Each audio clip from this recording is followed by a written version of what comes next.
everyone. I'm Frank White. It's time for another Frank White Friday. And there's really only one topic to discuss, and that's the fact that Intuitive Machines has landed Odysseus on the moon. There's been a lot of coverage, and appropriately so. Uh, and of course, the coverage is centered on the fact that this is the first American spacecraft to go to the moon since 1972. Also, that it is the first private company to successfully land on the moon. And you can read about that and watch videos about that very easily. So I'm going to make a couple of different comments that really come from the point of view of the overview effect and the human space program. The first thing I would say is I really did like the fact that they named it Odysseus, or if you wanted to think about it in terms of the Latinized version of the name, it was Ulysses. The point is, Odysseus was a hero on the Greek side of the Trojan War. And what was really different about him as compared to the other Greeks who were fighting there, he was a warrior, but he was also an intellectual. And he came up with this idea of the Trojan horse. So the Greeks pretended to leave the battlefield. They left this huge wooden horse. And the Trojans thought it was a gift. And that's why we say, beware of Greeks bearing gifts. And they rolled the horse right into the city.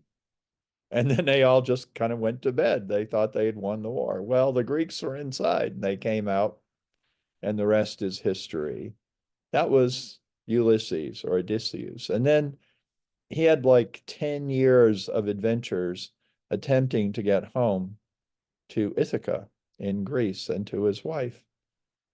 And when he got there, his house was full of people who thought he was dead or was never coming back, men who thought maybe they could marry his wife. Well, I'm not going to get into the detail, but the warrior side came out and Ulysses took care of business. Happy ending. Why am I getting into this? Well, it's really easy to compare this landing with Apollo 11, when a human first set foot on the moon, or in this case, an American set foot on the moon. And so Apollo was named after a god, and in fact, a god who appears quite frequently in the Trojan War. And yet, this particular mission was named after a human being. And I believe this heralds the next stage in space exploration and space migration. You aren't going to need to be a godlike astronaut to be part of the great migration, large-scale space migration, as we call it. It's for people. And it's going to be more important to be thoughtful and intelligent and resilient and persistent, really, like Ulysses or Odysseus. So that's the first point I would make. I really liked that. And I had some of the same feelings that I had in 1969 when I sat in a dark kitchen in a little flat in Oxford, England, and watched Neil Armstrong emerge from the lunar lander and put the first human foot on the moon. The second point I would make is that it's unfortunate that the commentary, even from some of the better observers, came down to it's another space race. In other words, Apollo succeeded because there was a space race with the Soviet Union, and now there's a space race with China. Well, objectively, that may be true. That may be one of the reasons that we did this, but it's not really consistent with the idea of a human space program. A human space program would take note of the successes China has had in landing on the moon, including the first spacecraft to land on the far side. a human space program would take note of the failures of India and Israel and Russia in attempting to land on the moon, and the first effort by a private company, Astrobotic, in their mission. So that's all part of the human space program. And I'm an American. I'm proud of my country, of course, for this success. And I applauded it. I was in a watch party yesterday, and we were all very, very happy about the success. So that is really my point.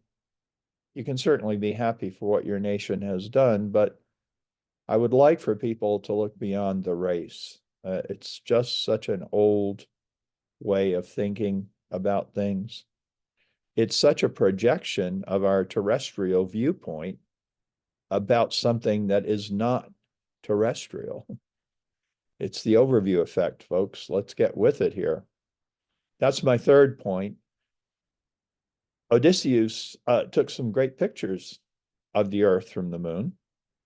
And this is an important point about the overview effect, which is while I include orbital views as part of the overview effect and lunar views, I believe most people would agree that the lunar perspective is more powerful because you really do see the entire planet and you see it from a distance against the backdrop of the universe.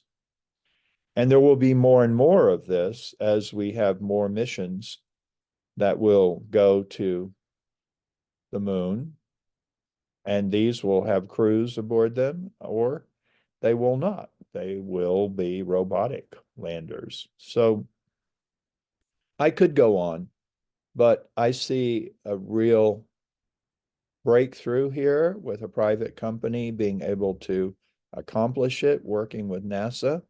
That is a good thing. That's a good thing for the creation of a cislunar economy and so on. However, let's get back to the shift in human consciousness that more lunar missions really imply, whether it's Artemis, another god, actually a goddess, or Odysseus, a human.